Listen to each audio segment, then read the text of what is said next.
All right, sort of a different perspective, or at least a different variable we're going to solve for. Find the annual interest rate if the principal is 10,000 is increased to 10,900 at the end of the first year. All right, so let's see. So I know the end of the first year I have 10,900. I know the principal is 10,000. I don't know R, and that's what I'm solving for, but I do know T happens to be 1. So thinking about the two formulas, I'll pick one that I've got all the information except for one variable. So I'll use the A equals P1 plus RT formula, and I will just fill in what I know. 1 plus R times 1.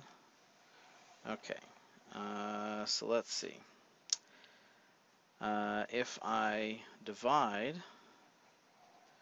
10,900 by 10,000, I think I'm missing a 0 there. I am missing a 0, okay. That'll give me 1 plus R. So then I want to subtract off 1.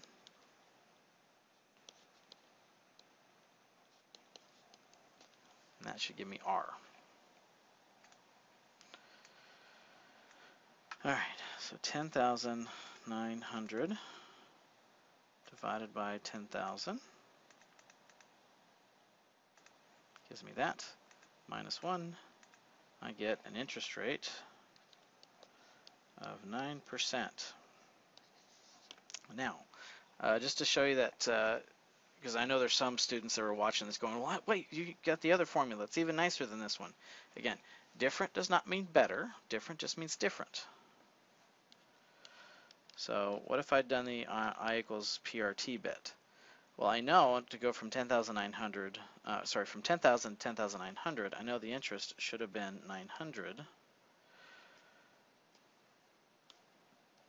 And so I can fill in that information there. And so again, I'm dividing 900 by the 10,000. And that's obviously equal to R, so I still get an R of 9%. Okay, so yes, one formula is maybe less steps, but you have to understand what you're solving for. I don't know. I hear students all the time go, well, mine's less work, so clearly it's better. No, getting the right answer is better. Anyways, good luck with that argument in your class. Okay, so aside from simple interest, we actually have another type, and this is a lot more common. It's actually really hard to find a bank that does simple interest. We have something called compound interest. So when earned interest is added to the principal, and the interest earned, that is the earned on the previous interest as well as the principal, is called compound interest. In a short sense, when we earn money from our balance, the next month or the next time we get interest, we earn interest on our interest. So we make money off the money we made just for letting the money sit there. That's always nice. We make money for doing nothing. Anyways, so we're going to kind of look at an illustration of this, and then we'll go through a formula. But let's first get in a sense as to how compound interest works.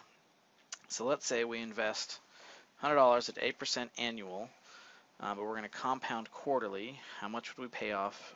How much we have in the account after a year?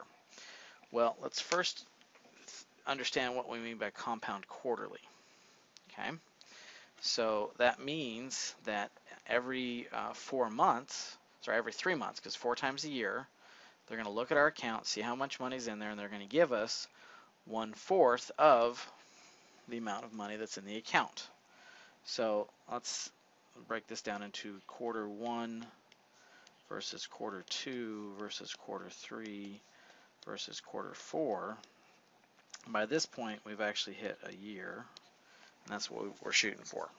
Okay, so the first, let's see, so we're going to use that A equals P1 plus RT formula. And in this case, our principal is $100. Our annual interest rate, so if we get 8% per year, so that's 0.08. Okay, and then, sorry, R is 0.08. And then our T, our time, is not the full year, but we're looking at 1/4 of it. So 1/4 of a year, or 0.25 of a year. Okay, so at the end of the first quarter, we have $100. 1 plus 0.08 times 1/4, right?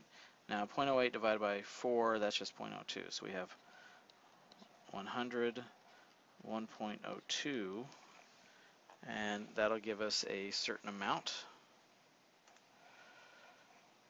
Let's see, I want to cover that up there. So 100 times 1.02 gives us 102. So I made $2 on top of that. Yay! Okay, and then in the second quarter, my principal now changes, and this is where it's like, oh, okay, we're making a little extra money. The inside piece actually stays the same, so it's 0.08 times 1/4, but it's that 102 that's changed on us. So 102 times 1.02, okay, or going back in terms of the 100, we got 1.02 squared. Okay, and either way, so we want 102 times 1.02, so I get 104.04. Okay, in Q3, that's our new balance, is the 104.04 times all that other stuff that stays the same, because we're still looking at just another quarter of the year.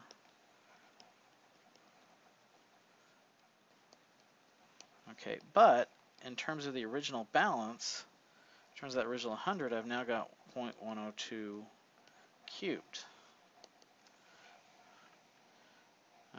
And let me just type that in. So that's times 1.02, and I get 106.12. Okay, and so that's our new balance. 1 plus 0.08 times 1/4 is 106.12 times 1.02, or in terms of the original, it's actually to the 4th power. So times 1.02. So we got 108.24. Okay, just for kicks and giggles, if you want to compare that to simple interest,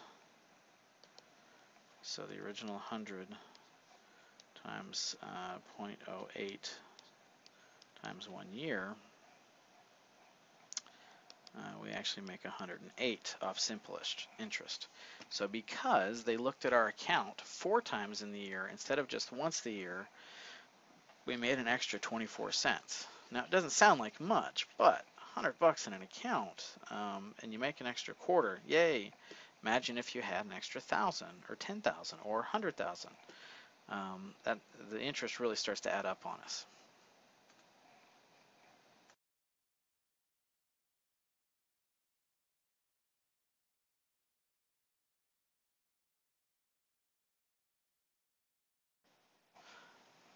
Okay, so the formula for computing interest at the end of the nth compound interest period. Okay, so we're saying we're just looking at. Can I go back here? We're just looking at from one time frame to another. So the second quarter to the third quarter to the fourth quarter.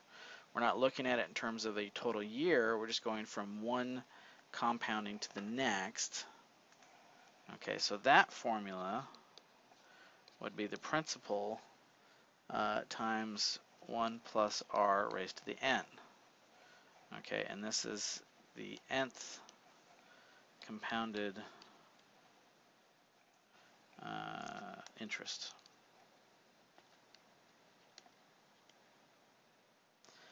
Okay, if I don't want to calculate it per compounding period, let's say I just want to go, hey, it's day one, I want to look at a year from now after 4 compoundings, then the total amount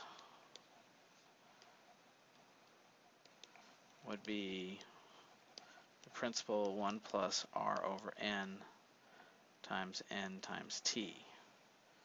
Okay, so that would be if I want to, instead of looking at individual compoundings, if I want to spread that out.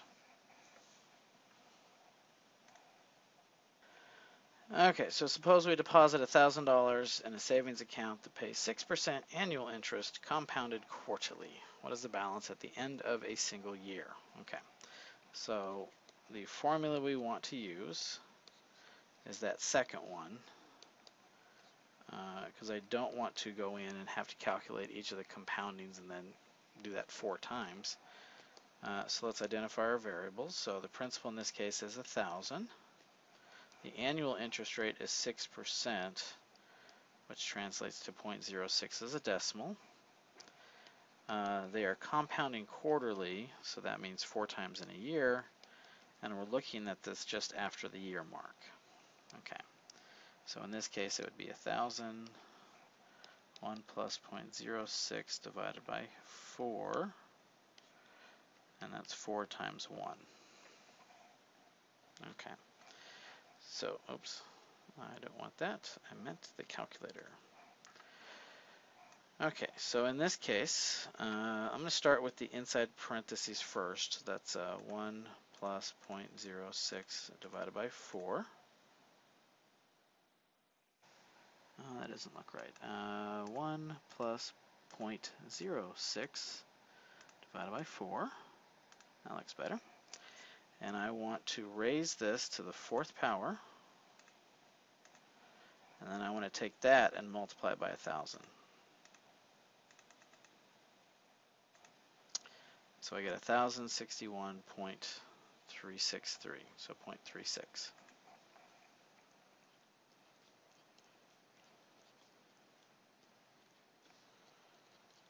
So if I don't touch it for a year, I make 61 bucks. So that's not too bad for just letting it sit there.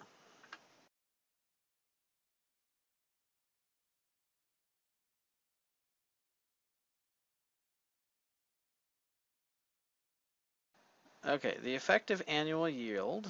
What is the effective annual yield on this investment? Okay, so an effective annual yield is what simple interest rate would that compound interest rate translate into? In other words, compound interest rate, they're looking at the account so many times in a year. Simple interest rate, they look at it once. So a lot of times, to make it easier to compare, they'll take the compound interest rate, they'll convert it to what equivalent simple interest rate would also give us the same number, and that's, we can decide which one will make the most money on. Okay, so I need to know what amount of money I made. So going back to that example, I made $61.36. So the interest was 61.36, and then I'm going to use the simple interest formula to work backwards and essentially figure out what that interest rate is.